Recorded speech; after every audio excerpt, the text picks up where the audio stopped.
Gaza और Israel के बीच जंग छिड़ी हुई है। हमास के लड़ाके और इजरायली सेना के बीच 7 अक्टूबर से ही संघर्ष जारी है। दोनों तरफ से अब तक कुल 5,000 लोग अपनी जान गंवा चुके हैं।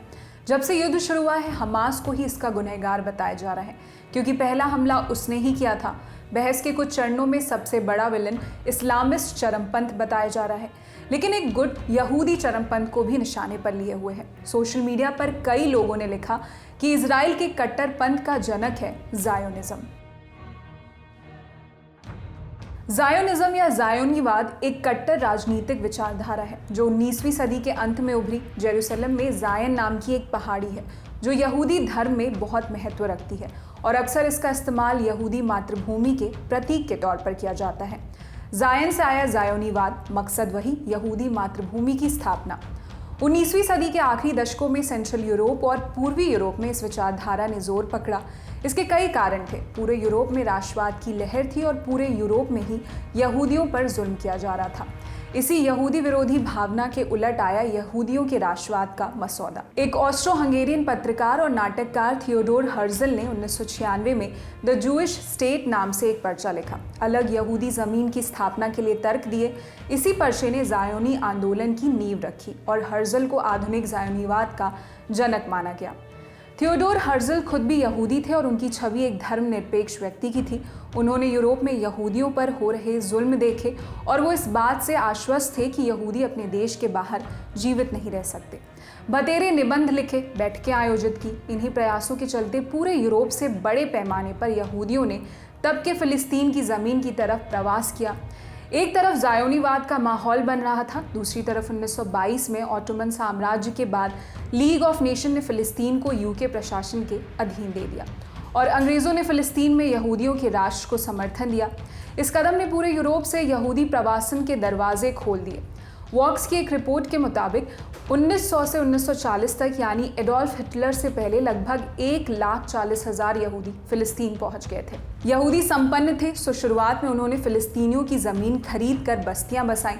इसमें फिलिस्तीनियों को भी फ़ायदा दिख रहा था, क्योंकि तब तक उनके लिए ये केवल नफ़े का सौदा था। यहूदी ज़मीन भी खरीदते थे और अपने खेतों में नौकरी भी दे देते थे। मगर धीरे धीरे इजरायलियों ने अपने आधिपत्य के संकेत दिए। पहले उन्होंने फिलिस्तीनियों को अपनी ज़मीन से दूर किया, फिर खेतों से भी दूर कर दिया। यहूदियों को ही खेतीहर मजदूरी के लिए चुना। 40 के दशक में पलायन बढ़ा, कारण हिटलर और नाजी का उत्पीड़न। 1947 में ब्रिटेन ने फिलिस्तीन का मुद्दा वापस यूएन को सौंप दिया।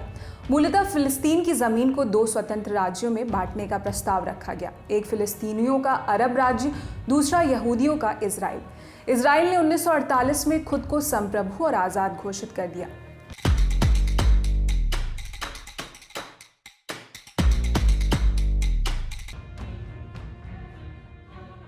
तब और अब के ज़ायोनीवादी मानते हैं कि यहूदी धर्म भी है और राष्ट्रीयता भी, मगर ज़ायोनीवाद में भी अलग अलग धाराएं थीं।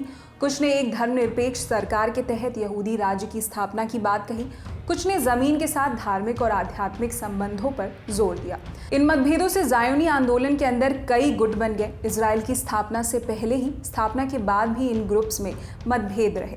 लेफ्ट और राइट वाली बाइनरी यहाँ नहीं है, क्योंकि दोनों ही राष्ट्रवादी हैं। लेकिन राइट में भी जितना लेफ्ट बचा है, उनका मानना है कि समाज और अर्थव्यवस्था में सरकार की भूमिका बढ़े, धर्मनिरपेक्ष सरकार हो और अरब देशों के साथ हल्के हाथ से डील किया जाए। इस गुट का इजराइल की राजनीति में 1970 तक शासन हुआ। आज का शासन ज़ायनिस्ट राइट का है, माने राइट में और राइट।